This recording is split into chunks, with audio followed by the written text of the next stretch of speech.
Ascend TMS, the world's #1 rated TMS software. Hello, and welcome to the third and final part of the Building a Load series and my personal favorite, financials. Previously, we have covered load basics, customer and carrier information, as well as editing stops. Now it's time for us to add some money to these loads so we can all get paid.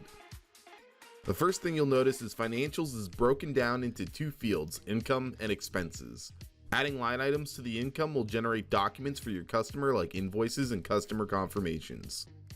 Be sure to select the income from option or no documents will generate at all. Then just fill in the rest of the information for the line item.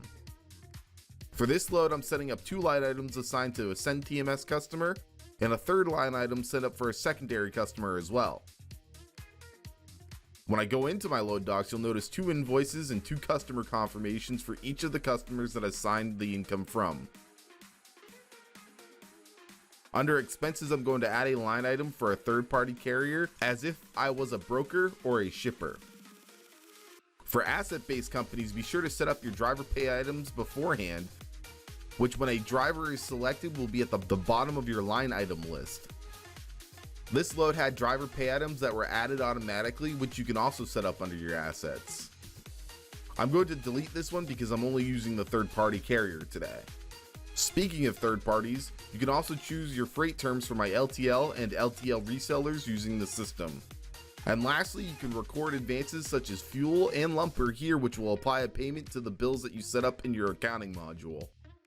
And that concludes not only how to build a load, but what each step will affect as you build it.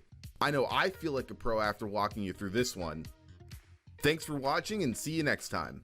Ascend TMS, the logistics software for everyone.